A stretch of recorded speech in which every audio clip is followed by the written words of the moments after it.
May 15, 1591. Uglich. A boy lies on the ground, throat cut. Blood runs across the churchyard stones. He is Tsarevich Dmitry, 8 years old, son of Ivan the Terrible. They said it was a seizure.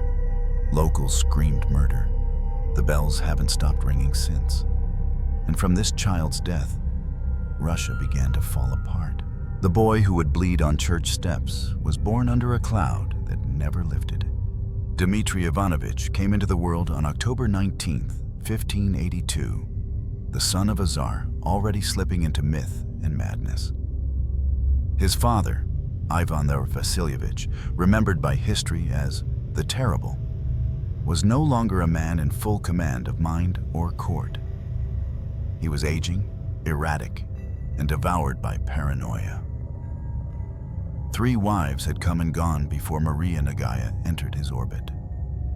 She was beautiful, quiet, and politically insignificant, qualities even desired in a woman by then. She bore him a son, the last in his line. But Dmitri's birth was as much curse as blessing. Ivan had married Maria without approval from the Orthodox Church, violating canon law.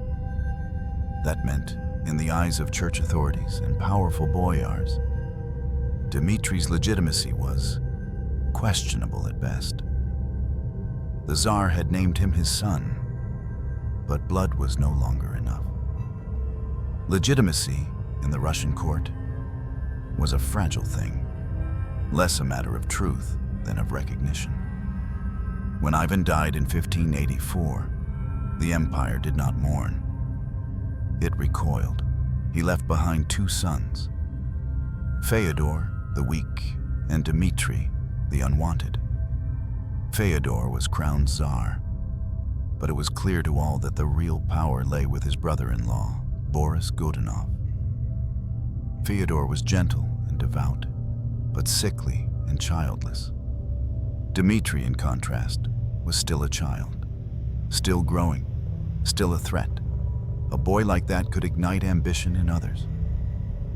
And so, Dmitri was quietly removed. He was sent to Uglich, not imprisoned, not exiled officially, but relocated, hidden away. The official story was care and precaution. The unspoken message was clearer. He will not rule. He must not be seen. Uglich, a small town on the Volga River, was peaceful on the surface. The people were provincial, loyal, and devout. It was the kind of place where a prince could be buried in routine. Dmitri arrived with his mother, Maria Nagaya, and a small household. They were given lodging in an old Kremlin residence. Guards watched from a distance, but the family was left largely alone. To some, it might have looked like retirement. But for Maria, it was humiliation. And for the boy, it was a slow erasure. He was too young to understand his position, but not too young to feel its cold. Other boys had fathers who visited. Dmitri had none. Other boys saw the Tsar's image on coins. Dmitri saw his father's name feared in whispers. He lived surrounded by icons of saints, but no portraits of family. Even in exile, the memory of Ivan IV haunted the room like smoke. They tried to raise Dmitri as a noble child. He learned prayers, games, and swordplay. He played in the church courtyard and fed swans in the moat. He was said to be clever, prone to laughter, and curious.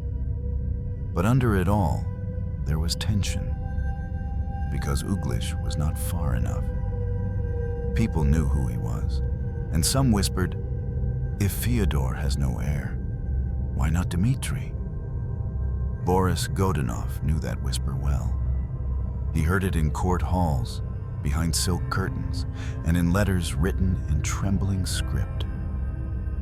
He knew that Dmitri, though only a boy, was more dangerous than any rival prince, because Dmitri had the blood of Ivan. and Ivan's name still made men kneel or tremble. Historians would later debate. Did Godunov try to have Dmitri declared illegitimate formally? Did he order the church to write him out of succession? The truth is still debated. Records from the time are vague, political, or missing. But one thing is certain. Dmitri was kept out of Moscow. Even his birth record, an official document listing him as Ivan's son, was quietly lost. Then later rediscovered under suspicious circumstances. Maria Nagaya, for her part, clung fiercely to her son's identity. She had no other child, no court position, no power but his bloodline. In her letters to relatives and to the church, she signed herself as the Tsar's true wife and mother to the rightful heir. She believed he would one day return to Moscow, but she underestimated how far the capital would go to forget him. Years passed in half silence, while Moscow indulged in feasts and politics under Tsar Fyodor. Uglich sat in a spiritual exile. Maria grew increasingly suspicious of their watchers, men who said they served the Tsar but answered only to Godunov. Priests noticed that Dmitri's name was rarely spoken during official services. Orders came from above. Do not educate the boy too well. Do not give him ideas. There was fear in the air, but it had no shape. Then came the omens. A visiting monk claimed he had visions. The boy was in danger. Birds crashed into chapel windows. One night, the river froze in a single gust of wind, trapping the ferry midstream. Locals whispered that the boy had been born under a bad star. Others said the opposite, that heaven would not let him die forgotten. And then, one spring morning, the bells began to ring. Not for mass, not for feast, but for death. When even the terrible died in 1584, Russia did not exhale. It held its breath. His eldest surviving son, Fyodor Ivanovich, became Tsar. But Fyodor was not his father's son in spirit. He was pious, passive, and plagued by illness. Historians describe him as meek, almost saint-like, a ruler in name, but not in command. The real power passed to Boris Godunov, Fyodor's brother-in-law, a man not born to royalty, but forged in its shadow. Clever, calculating, tireless in his service to the throne. He had risen not through blood, but through proximity. And now, he sat behind the throne, moving the pieces, silencing the whispers. But not all whispers could be stilled. In the eyes of many Russians, especially the conservative nobility, the dynasty was already broken. Fyodor had no heir, and that left only one name echoing in the minds of courtiers and commoners alike: Dmitri, the child banished to Uglich, the blood son of Ivan, the forgotten flame of a dying dynasty. He was not just a boy. He was a question. And that question terrified the man who governed in Fyodor's name. Boris Godunov's grip on the court was firm, but not absolute. He needed allies, needed legitimacy. His sister's marriage to Fyodor gave him influence, but it did not give him blood. It did not grant him dynasty. As long as Dmitri breathed, so did doubt. Even in exile, the child represented something dangerous, a past that refused to die. Word from Uglich came like smoke through keyholes. The boy was growing fast. He was intelligent, charming. The locals adored him. His mother, Maria Nagaya, still claimed he was a legitimate heir. And priests loyal to old Ivan quietly murmured his name in their prayers. Boris did not need armies to fear a child. He only needed the idea of one. The Russian court in Moscow, meanwhile, was a hall of shadows. Nobles played at loyalty. Spies lined the corridors. Every conversation was measured. The throne sat like a holy icon, untouchable, but cracking underneath. There were signs, always signs. In 1587, 6 years before Dmitri's death, Boris called a council of boyars. On the surface, it was about stability, unity, the future of the state. But underneath, it was about removing threats. And one name hung unsaid but heavy in the room: the child in Uglich. To be safe, Boris needed Dmitri to vanish, not just physically, but symbolically. The church was urged to examine the circumstances of his birth. They declared it unlawful, citing Ivan's uncanonical marriage to Maria Nagaya.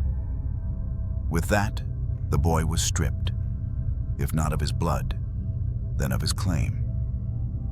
But paper cannot kill a legend, and forgotten princes have a way of being remembered. Boris appointed new men to oversee Dmitri's household. Among them, Mikhail Bityagovsky, a stern official known for silence and obedience. With him came several unknown guards. Their task was unstated, but understood. They were not to protect the boy. They were to watch. Meanwhile, in Uglich, Maria Nagaya grew increasingly nervous. Letters from her family were censored or delayed. The priest she trusted was removed. Even small favors, like new tutors or medical visits, were denied. She wrote petitions to Moscow begging for clearer status, asking why her son was being treated like a prisoner. There was no answer. Because in Moscow, Dmitri was already a ghost. Even Tsar Fyodor, ever devout, never once summoned the boy to court. Perhaps he feared creating division. Perhaps he was told not to speak of the child. Perhaps he did not care. Fyodor's health declined. His skin paled. His sermons grew longer. And Boris, ever alert, watched the hourglass tip slowly toward emptiness. One death would bring uncertainty. Two would bring collapse. By the spring of 1591, tensions crackled in the walls of the Kremlin. Diplomats from Poland visited, asking quiet questions. The nobles of the old Rurikid bloodline, those closest to the Ivan line, began to meet more often in private. Grain prices rose, riots flickered on the edges of towns, and every rumor somehow circled back to Uglich. Is the boy still alive? Does he have followers? Will he return? Boris heard them all and understood the logic of power. You do not wait for a fire to spread. You extinguish the spark. That spring, strange orders were dispatched from the Kremlin. Couriers rode with sealed instructions to Uglich. Those guards loyal to Godunov received them first. Their faces changed, but their mouths remained shut. Later, eyewitnesses would recall that the guards began speaking less. Their glances became colder. They refused to allow Dmitri into the chapel alone. His playtime was shortened. His food, his room, even his prayers were watched. And still, the boy laughed. He was 8, perhaps unaware of the noose tightening around his life. He played with carved wooden swords in the yard, practiced his alphabet, spoke to the swans. He told a local deacon he would one day ride to Moscow and be king. Some said he dreamed of leading armies. Others said he simply longed to meet his father's spirit. But his presence, however quiet, now echoed in Moscow like thunder. And Boris Godunov knew something with certainty. As long as Dmitri lived, he would never sleep soundly. The boy had no army, no allies, no weapons. But he had a name, and in Russia, names could kill. May 15th, 1591. The day begins with sunlight on wet grass.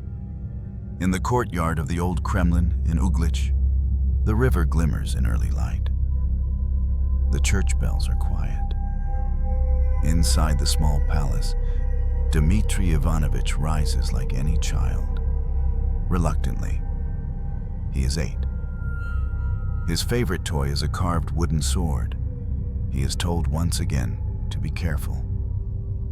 But how do you warn a child against what he cannot see? That morning, Dmitri walks into the courtyard, accompanied by his playmates and a few guards. Among them are men not long in Uglich, men recently sent from Moscow. Their faces are unreadable, their voices always hushed. The boy is said to have been cheerful that morning. One witness remembers him laughing, running around the churchyard. Another says he had a wooden dagger tucked in his belt. The official record claims he was playing a game with knives. What happened next is a wound that never healed. Some say there was a scuffle. Others say it was a seizure. A few say the guards looked away on purpose. But one truth is etched in blood. The boy fell. And when he fell, his throat was opened. A deep, clean cut. Too clean, some would argue. Too precise for a seizure. Blood soaked the stones beneath him. His body convulsed. His eyes were still open. He did not die instantly. The children screamed. A nurse ran. The bells began to ring, not in rhythm, but in panic. The townspeople came pouring from their homes, drawn by terror and instinct. They found Dmitri's small frame on the ground, motionless but not yet cold. And nearby stood the guards, still, silent. What happened in those moments is still debated. Some say the townspeople attacked the guards immediately. Others say it took hours before rage ignited. What is certain is this: by the end of the day, several of those guards were dead, beaten, hacked, and dragged through the streets of Uglich. The church bells rang without pause. It was a rebellion, not against a local order, but against Moscow itself. They had murdered a prince, a child, a czar's son, and now they wanted justice, even if it came with blood. Maria Nagaya rushed to the scene. When she saw her son's body, something inside her broke. Witnesses say she fell to her knees, shrieking, then turned to the crowd and pointed. They killed him. They came for him. She refused to let his body be removed. She sat beside it for hours, cradling him as though he might wake up. His throat was still open. His skin was already going cold. Later, she would write to church officials. My son was murdered by the will of great men. May God judge their souls.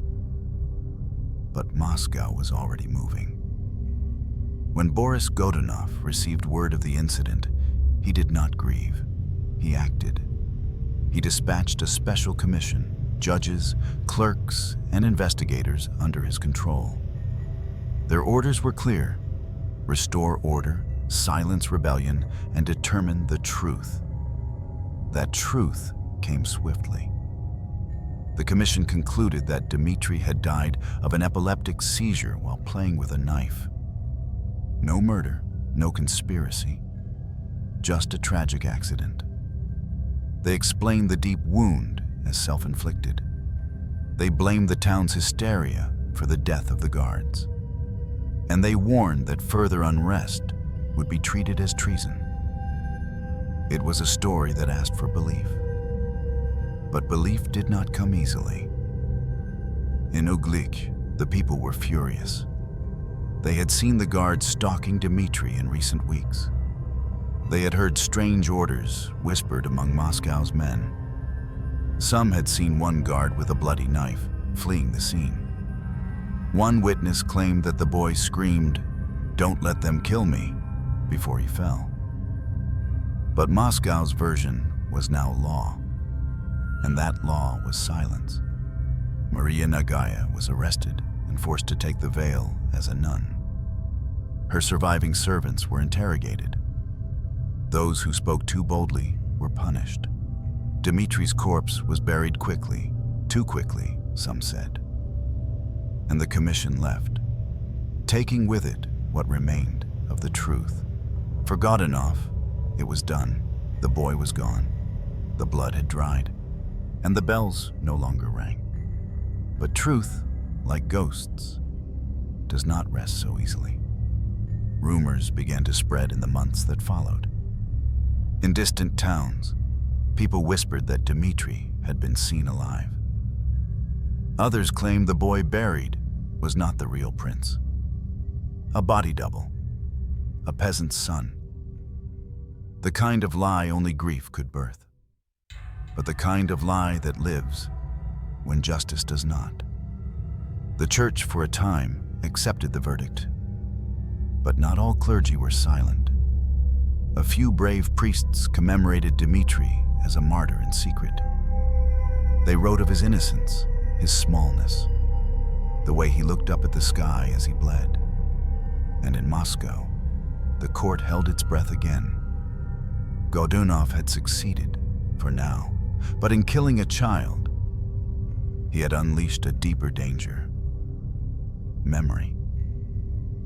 Because people do not forget the blood of children, especially when that blood is royal, especially when it is spilled on sacred ground. And so, Tsarevich Dmitry, dead at 8, did not disappear. He became a legend, a wound, and soon, a spark. They told her to stop crying. They told her to obey the church. They told her to forget he had ever been born. But Maria Nagaya would not. She was no longer a Tsar's consort, no longer a noble widow. She was something far more dangerous, the mother of a murdered child. And in a land where power walked in silence, her grief made too much noise. After Dmitri's death, Maria refused to return to her chambers. She remained by his small, bloodied body for nearly a day. Locals brought cloth, candles, food, anything to comfort her. She needed none of it. Her voice was raw from crying, but her words never wavered. My son did not fall. He was killed. Eyewitnesses supported her.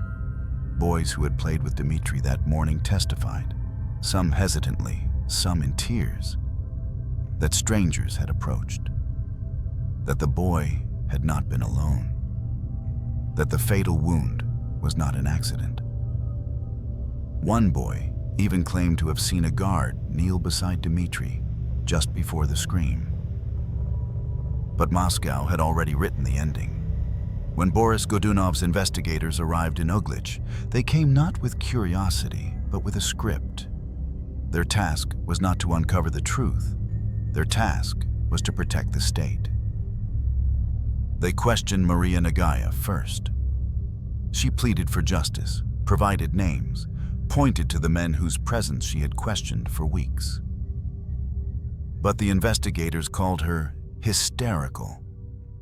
They said she was grieving, delusional, traumatized. They noted her refusal to remain calm in the presence of authority. They wrote her off. The final report was brief, clinical, cruel. Dmitri Ivanovich suffered a seizure while playing with a knife and fell upon it, causing a wound to the throat. No foul play discovered. No further inquiry necessary. That was the version sent to the Tsar. That was the version published in court records. That was the version carved into silence. But not even the stillness of power could erase the tears of a mother. Maria was arrested shortly after the investigators returned to Moscow. She was taken to a convent and forced to take religious vows, not out of devotion, but out of containment. A nun could not appear in court. A nun could not speak to ambassadors. A nun could not raise the banner of justice. She was renamed Sister Martha. But in her own mind, and in secret letters, she never stopped being Maria Nagaya, mother of the rightful heir. Others paid too. Members of her household were whipped, banished, or executed. Servants were tortured into recanting their original testimonies. Priests who had sympathized were removed from their parishes. Uglich itself was punished, its local leaders imprisoned, its town charter revoked. The message was clear. Memory was treason. And yet, the memory would not die. In the shadows of taverns, travelers began to whisper, "They killed the boy." In markets, peasants repeated the story like a prayer. In monasteries, some monks began quietly painting icons, not of saints, but of Dmitri. A child, cloaked in red, holding a small cross. A child with a slit in his throat, haloed in gold. A child they began to call martyr. To Moscow, this was intolerable. But Godunov could not arrest a legend. He could not silence every tear. And he could not unkill the boy. Even among the nobility, the questions did not go away. Several boyars, those who had served even the fourth, found the official report impossible to accept. They remembered the Tsar's warnings, spoken in paranoia, but rooted in fear. "They will destroy my seed to take my throne." Was this not the fulfillment of that prophecy? Still, none dared oppose Godunov openly. His power was too complete. His control of the court, the army, the church, too total. And so, like a stain beneath fresh paint, the truth was covered but not removed. What Maria could not say aloud, others began to write in code. Chroniclers noted Dmitri's death with phrases like "shrouded in doubt" and "divine injustice." One anonymous account recorded the event simply: "The knife did not fall, the hand guided it." Years passed. The boy's grave in Uglich became a quiet pilgrimage site. Villagers came to lay flowers, to weep, to light candles. They did not need history's permission to grieve. And Maria? She grew older in the convent, but she never relented. Even behind stone walls and iron rules, she spoke to any who would listen. She described her son in detail, his laugh, his mind, his kindness. She recalled the smell of his hair after rain, the shape of his hands when he prayed. But most of all, she told the story of his death. Not the official version, the true one. One night, years later, a visiting monk would write, "She held my wrist tightly and said, 'He was not sick. He did not fall. They feared him, and so they killed him. But they cannot kill the truth.'" Godunov, for all his power, could not escape the consequences. Though he had buried a boy, he had also planted a myth. And myths, especially those born in blood, have a way of growing back through stone. Soon, that myth would return with a face, and the empire would bleed again. It began as a rumor, a flicker in a distant village. A man claimed to be the boy who had died, the boy whose throat was slit, the boy whose mother wept in exile, the boy who, by all accounts, should have been silent forever. But the voice returned, and it returned with vengeance. The first man appeared in the early 1600s, just over a decade after Dmitri's death. He was tall, thin, with dark, restless eyes. He spoke with the authority of someone born to it, claimed he had not died in Uglich at all, claimed the body buried was not his, but a servant's child. He said he had been rescued by loyal boyars, hidden away, trained for return.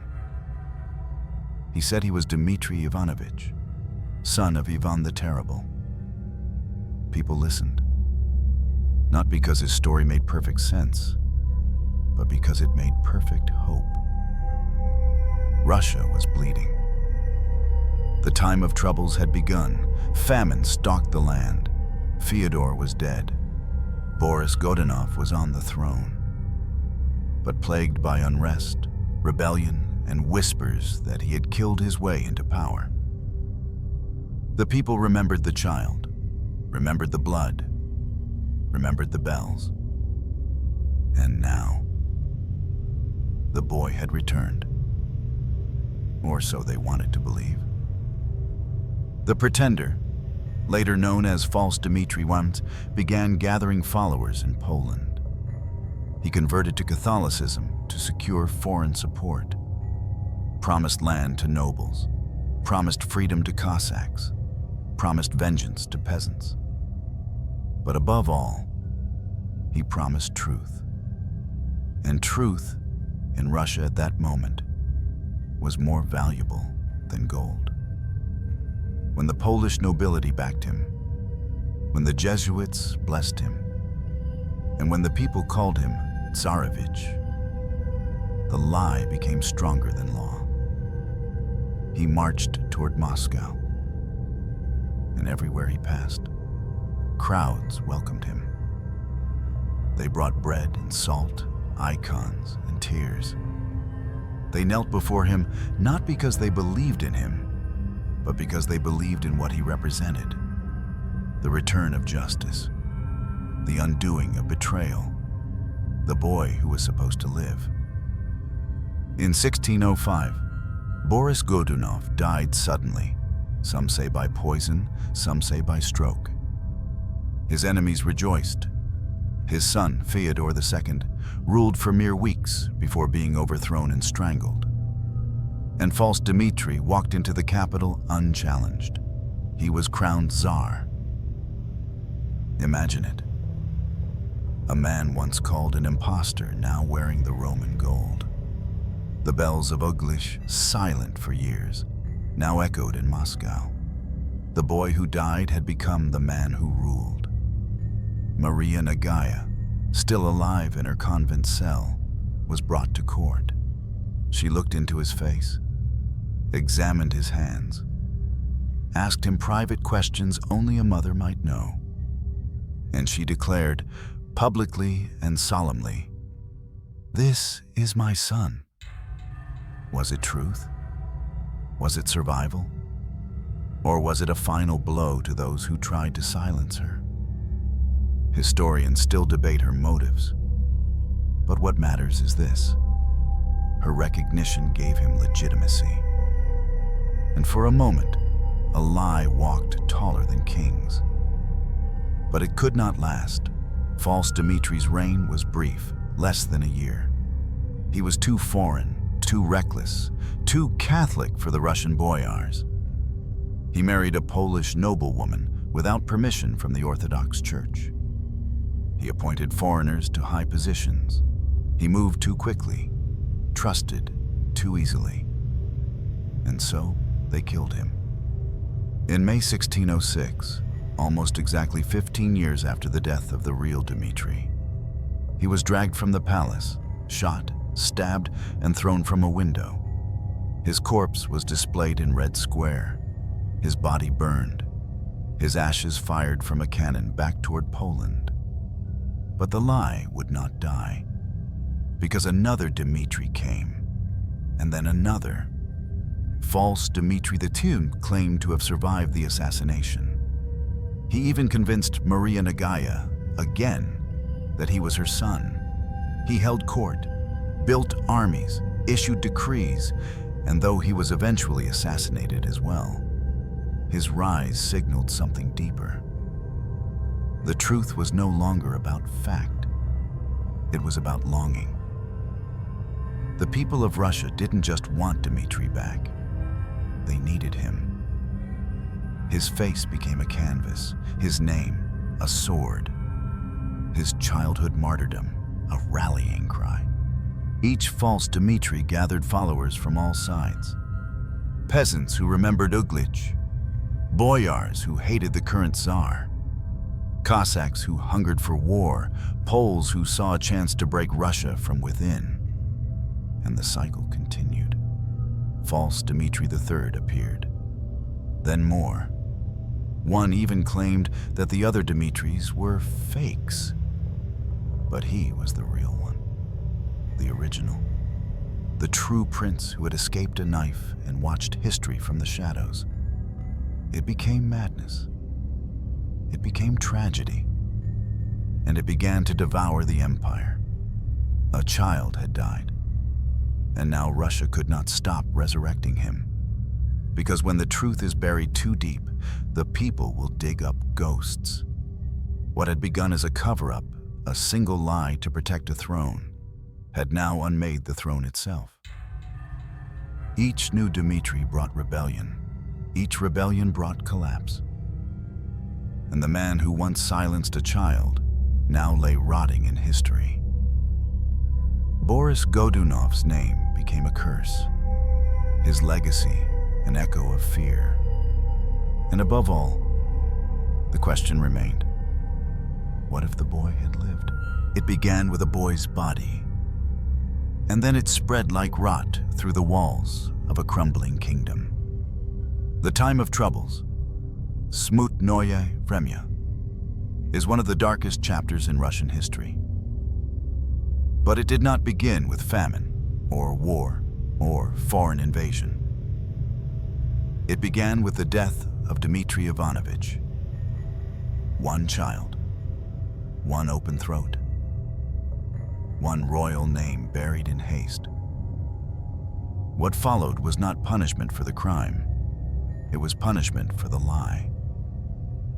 After Boris Godunov's death and the chaotic rise and fall of false Dmitri I, Russia fell into a free fall of confusion. There was no clear heir, no clear ruler, no clear future. In a land already accustomed to suffering, the suffering became unbearable. 1606 to 1613. 7 years of rebellion. 7 years of pretenders. 7 years of silence turned into screaming. The peasants remembered Dmitri, the innocent boy in red, the child martyr from Uglich. They remembered the bells, the riot, the smell of blood on church steps. His name had become sacred, his face a banner, his death a prophecy. And so when new Dmitris appeared, no one asked too many questions, because what mattered was not whether they were real. What mattered was that someone had to punish the guilty. The nation fractured. The nobility tore at each other like wolves. Old boyar clans turned against the throne, siding with whoever promised them land and legacy. The Cossacks, long wild on the steppe, chose their own false Dmitri and laid siege to cities in his name. Entire towns were burned, crops trampled, Orthodox churches desecrated, not by foreigners, but by Russians themselves. And through it all, people kept whispering the same name, Dmitri. Not the real one, not the boy, but the idea that maybe, just maybe, the blood of that child had never dried. Then came the famine, 1608 to 1610. 3 harvests failed. The skies turned dark. Volga villages emptied. Skeletons lined the roads. In Moscow, people ate bark, then rats, then each other. Over 2 million died. The church called it divine punishment, not for sin, but for regicide, for the murder of a czar's son, for lying about it, for burying truth under official parchment and priestly silence. The bells of Uglich had rung once for a child, Now they rang for the empire.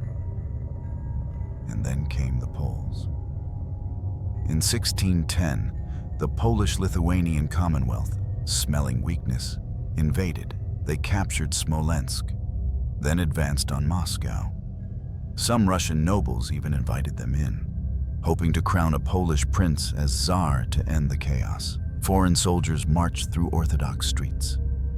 Latin was heard in sacred cathedrals. Icons were broken. Families fled the capital with whatever they could carry. The boy's death had opened a wound, and now that wound had become a mouth, devouring everything in its path. At the heart of it all, a ghost. Dmitri's name remained untouchable. No matter how many impostors rose and fell, the people did not tire of believing. It was not history anymore.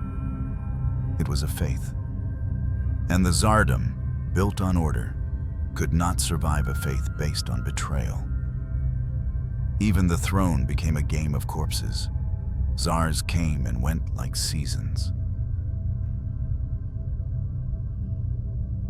Boris Godunov, dead by illness or poison. Fyodor II, strangled in his sleep.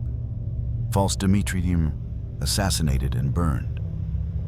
Vasily Shwisky, overthrown, imprisoned, died in captivity. False Dmitri II, shot while fleeing. And each of them ruled in the shadow of a boy, buried in Uglich. Even those who cursed the name of Dmitri could not escape it. Entire battalions defected to claimants bearing his name. Priests invoked his innocence in sermons. Mothers named their sons Dmitri in defiance of fear. It became a war of memory, and memory, when weaponized, leaves nothing standing. But the darkness could not last forever.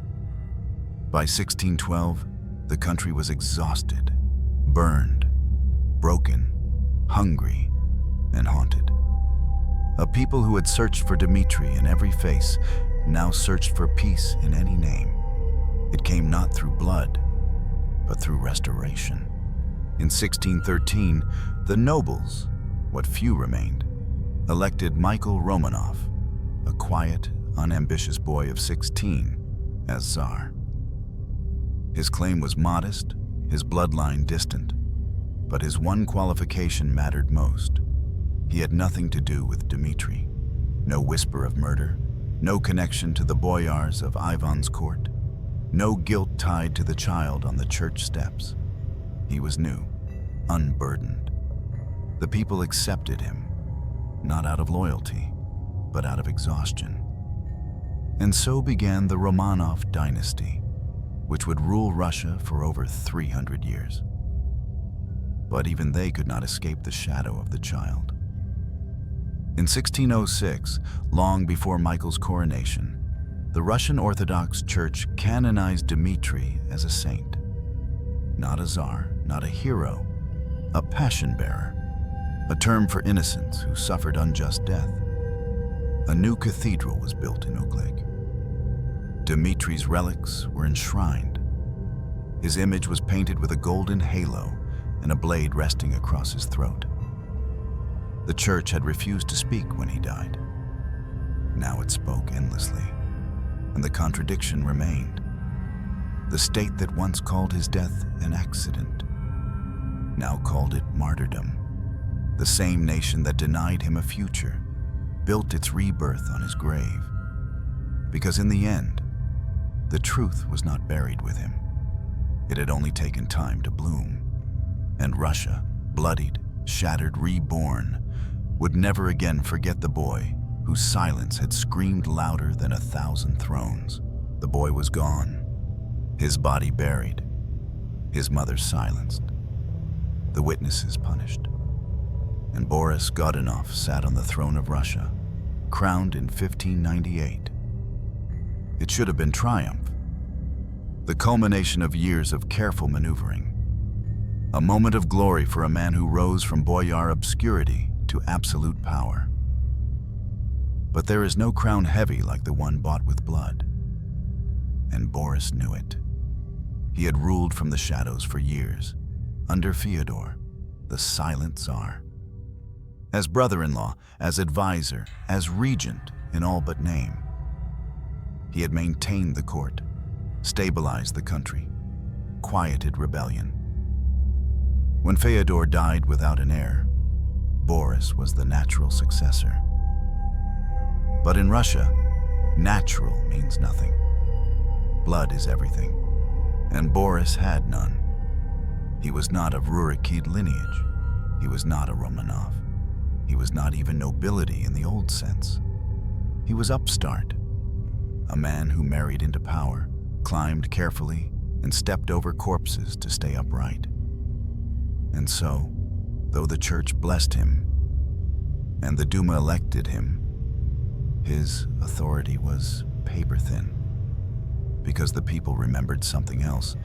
They remembered Dmitri, the child in Uglich, the boy with Ivan's blood, the one whose death was ruled an accident, but smelled like murder. And the rumor never died, that Boris had ordered it, that Boris had covered it up, that Boris was the reason the boy's throat had been slit. Whether he gave the command or merely allowed it, history does not say. Some chronicles accuse him directly. Others suggest a convenient blindness. The truth remains in shadows. But the guilt? The guilt hung in the air like incense before execution. Boris Godunov's reign was cursed before it began. Though his first years were peaceful, the undercurrent was always fear. The nobles smiled in court and plotted at night. The common folk grumbled in taverns and muttered prayers to Saint Dmitri. Even the clergy, who had once endorsed him, began to look away when his name was spoken. Boris saw enemies everywhere, and sometimes he created them. He expanded the Oprichniki-style surveillance system. Spies, torturers, informants. He exiled boyars without trial, confiscated estates, forced nobles to swear oaths to him alone, not the crown.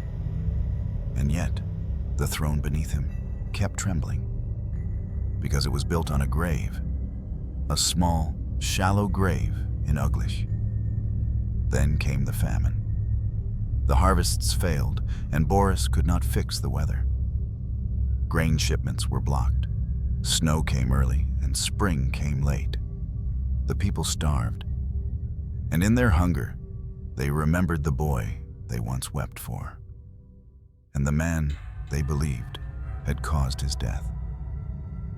They killed the innocent, the beggars said, and now God kills us. Boris sent food to the cities, organized aid, opened storehouses.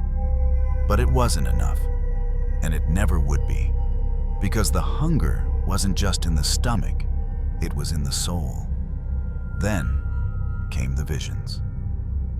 Chroniclers whisper that Boris began seeing the child, not the imposters, not the false Dmitris striding through Poland with armies, but the real one, the dead one. He saw Dmitri in his dreams, in mirrors, in the faces of young boys in the palace. One account says he ordered the painting of a saint removed because it looked too much like the child. Another says he once woke screaming, claiming someone had whispered, "I forgive you," but they will not. Paranoia became fever. Boris's health declined rapidly.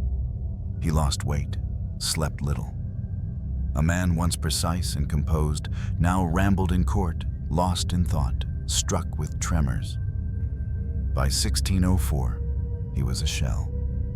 And then, the final blow. A new false Dmitri appeared, this time with an army.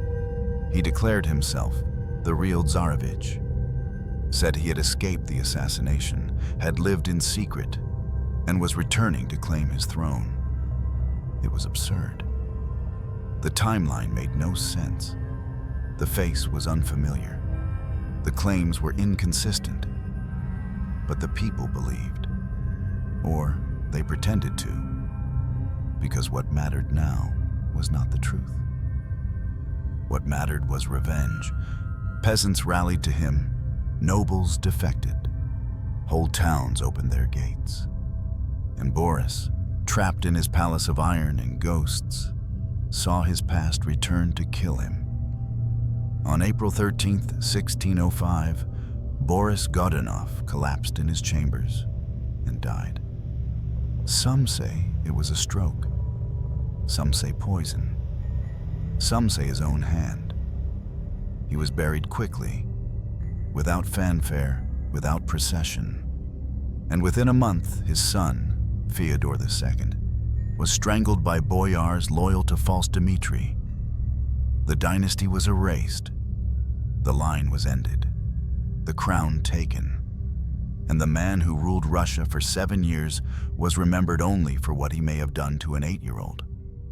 Boris Godunov, the Tsar who was never truly king, had become a cautionary tale. Not because of failure, not because of ambition, but because he built his power on a child's grave and expected peace. In the end, the bells of Uglich had not just marked a murder. They had marked a beginning. The boy was dead. The body was buried. The truth was silenced. But in Russia, silence is never still. It echoes. It mutates. And the mask of Dmitri, once worn by a murdered child, became the most dangerous mask in the empire. After Boris Godunov's death in 1605, false Dmitri I entered Moscow not as a fugitive, but as a savior. Crowds lined the streets. Bells rang again, this time not for death, but for resurrection. It had been 14 years since the boy died in Uglich. But now that boy, somehow, stood in Red Square, smiling. He was taller, older, Catholic, fluent in Polish, and clearly not the same child. But the people didn't care. He told them what they needed to hear, that he was the rightful Tsar, that he had survived, that justice had returned. Maria Nagaya, Dmitri's real mother, now a veiled nun, was brought before him. She looked at his face, hesitated, and then declared, "This is my son." Why? Perhaps she believed, perhaps she lied, or perhaps she simply knew that in Russia, truth is a blade, sharpened by who holds it. With her blessing, the mask became a crown, but wearing it was a death sentence. False Dmitri YY ruled for 11 months. In that time, he married a Polish noblewoman, upset the Orthodox Church, offended boyars by elevating commoners, and filled the court with foreigners. His Polish bodyguards swaggered through Moscow like conquerors. His Catholic rites rattled Orthodox nerves. His crown sat on trembling stone. And then it all cracked. On May 17th, 1606, less than a year after his coronation, the bells rang again. This time not for celebration, but for slaughter. A coup erupted. Nobles stormed the palace. Dmitri was dragged out, beaten, shot, stabbed, mutilated. His body was thrown from a window, then mocked in the square. They cremated the corpse, loaded the ashes into a cannon, and fired it toward Poland. It was meant to be final, but it wasn't. Because less than a year later, another Dmitri appeared. This one also claimed to be the real prince. He said the last was a pretender. He was the one who survived the assassination in Uglich. He was the true heir. He had the right. He wore the same name, used the same tone, carried the same legend. And again, people followed. They called him False Dmitri II, but his followers didn't see him as false. To them, he was the living saint, the child martyr reborn, the boy who had watched from the shadows, suffered in silence, and now returned to restore God's justice. He established a rival court near Moscow. Nobles pledged loyalty. Cossacks swore allegiance. Peasants called him Tsarevich and laid branches beneath his horse. He was never crowned, never entered Moscow. But he gathered armies, seized cities, issued decrees. Even after he was assassinated in 1610 by one of his own men, his name lived on. False Dmitri III rose soon after. And then a fourth, and then others, dozens, fewer famous, but no less desperate. They were sons of priests, escaped serfs, foreign agents, vagabonds, all putting on the same mask, the mask of a murdered child. And behind them, Poland. The Polish-Lithuanian Commonwealth had watched the rise of the Dmitris with fascination, and then with opportunity. They saw that Russia could be fractured by a name. So they sponsored imposters, armed them, sent Jesuit priests and Catholic nobles into Russian villages with stories and gold. Their aim wasn't faith, it was control. If they couldn't conquer Russia by sword, they would do it by ghost. In 1610, Polish forces marched into Moscow, not under their own banner, but under the name of Dmitri. The boy who had bled at 8 now led an army of men who never knew his face.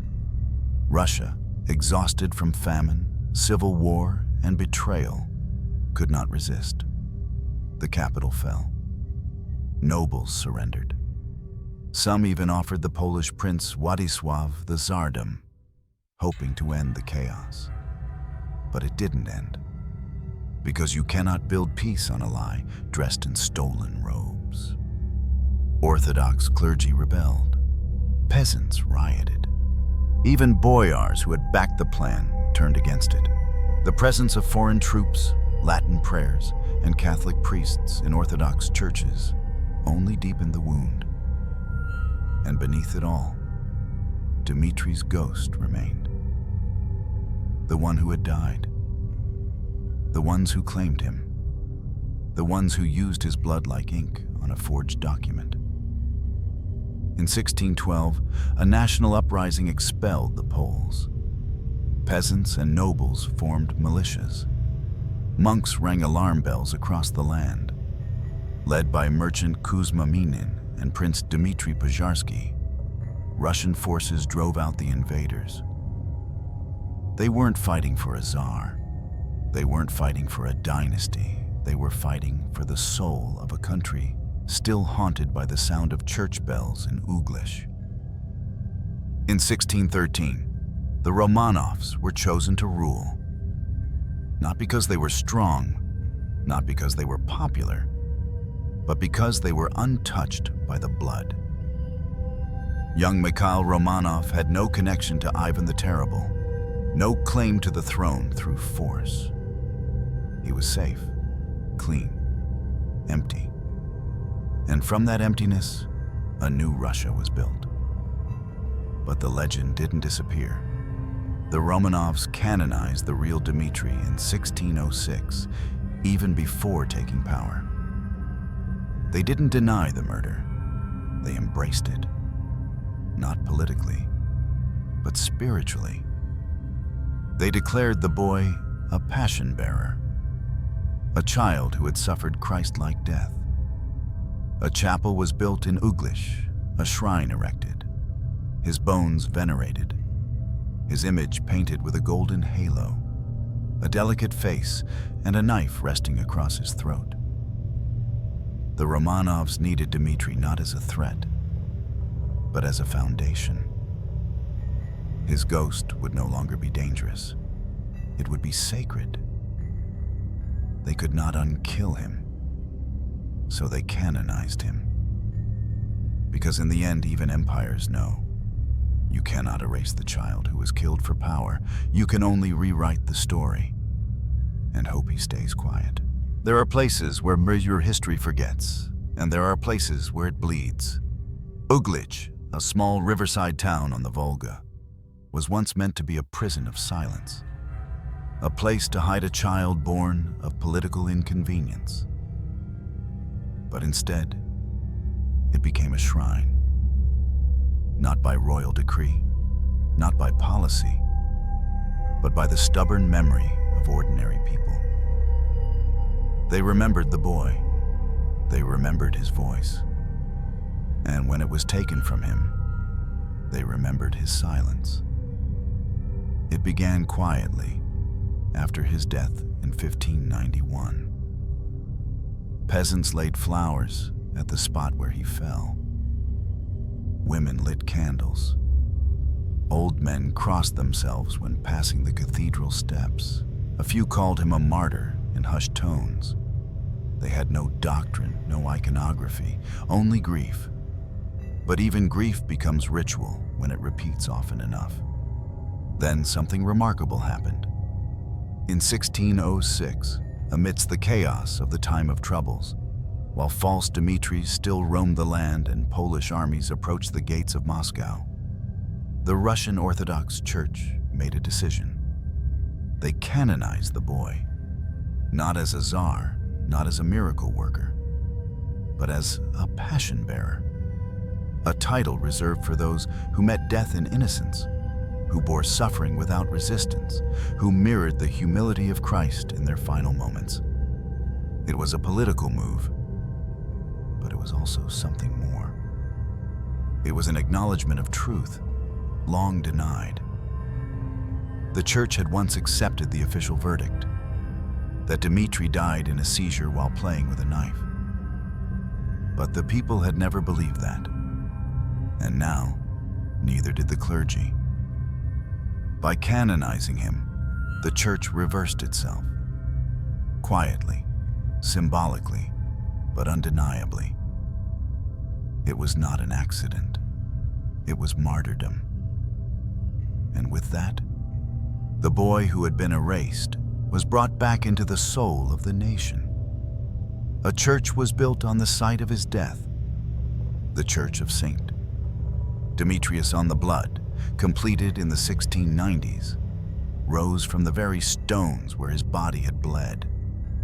Bright red walls, onion domes like bleeding pearls. Inside, icons of the child in royal robes, his face serene, his throat marked by a thin red line, the wound made sacred. Pilgrims came from across Russia. Mothers carried infants in the hope that Dmitri's purity might protect their own. Farmers knelt in the snow. Soldiers lit candles before battle. The boy had become a symbol of innocence lost and of divine justice deferred. His relics, what remained of his small bones, were exhumed, enshrined, kissed. And through it all, no one dared speak the official story again. The fiction had dissolved. The lie of the knife, the seizure, the accident, was buried beneath the feet of the faithful. What had once been a political stain became a national wound. Open, visible, unhealed, but honored. And Maria Nagaya, she lived long enough to see it all. She died in 1612 in the convent where she had been imprisoned. But before her death, she was allowed to visit the new shrine. One last pilgrimage, one last glance at the altar where her son's name, long forbidden, was now painted in gold. No longer erased, no longer questioned, now holy. Eyewitnesses say she wept silently during the liturgy, holding a candle too tightly, until the wax burned her fingers. Perhaps it was grief, perhaps vindication, perhaps the unbearable irony of watching the empire that once silenced her child now sing hymns in his name. But the church did not stop at canonization. Dmitri became more than a saint. He became a warning. A symbol not only of innocence, but of what happens when power devours its young. Every royal family after the Romanovs was reminded, formally or not, of the boy in Uglich. His icon was placed in royal chapels, his name spoken during services for rulers without heirs. And always, there was the same haunting truth behind the incense and pageantry.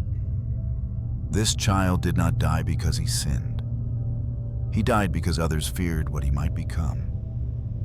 That fear, that choice to silence rather than guide, left a scar so deep it shook dynasties. And yet, it gave birth to myth. The people made him more than a prince. They called him the little Tsar, the bloodborne, the innocent sufferer. In folk tales, he was said to protect children in the afterlife. In rural churches, he appeared in dreams. One monk wrote that a mother in Novgorod claimed Dmitri visited her dying child, whispering, "You are not alone." Miracle stories emerged. Some dismissed them. Others clung to them like relics. In a nation torn between doubt and devotion, Dmitri had become a bridge. Not because he ruled, but because he was denied the chance. And in that denial, people saw themselves, their stolen sons, their silenced voices, their truth denied, then rediscovered in death. He became the one Russia could weep for without shame. Not a brutal czar, not a drunken boyar, not a foreign prince, but a child. Beautiful, frail, holy. A reminder that sometimes the most dangerous threat to an empire is not rebellion, but memory. And that no amount of power can bury the truth forever, not even when it's stabbed in the throat and left to die on cathedral stones. Who kills a child for a throne? It's a question that lingers, not in documents or cathedrals, but in the silence between footsteps, in the tremble of church bells, in the way a nation avoids its own reflection. Tsarevich Dmitry Ivanovich was 8 years old. He had no army, no crown, no plot, no guilt. What he had was blood.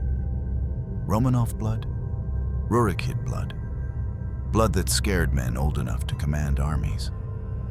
And for that, he died. Some say he was murdered. Some say it was an accident. But the truth is simpler and more brutal. He was eliminated, not for what he had done, but for what he represented. Because power does not fear weapons, it fears possibility. Dmitri was possibility, Dmitri was inheritance. Dmitri was the last son of a tyrant and the first symbol of a fractured empire. And that was enough to make him dangerous. They silenced him with a blade, then silenced his mother, then silenced the town, then wrote a report, stamped it, filed it, closed the book. But history does not obey orders. You cannot stab a child and expect the world to look away. You cannot bury a boy and expect the ground to forget. You cannot erase a name and expect it not to be spoken in secret. Dmitri's death didn't end a dynasty. It exposed one. It showed the world how fragile Russian succession truly was. It showed the boyars how easily power could rot from within. It showed the peasants that kings feared children, that they feared truth, and that fear is the seed of chaos. What followed was not justice, it was entropy.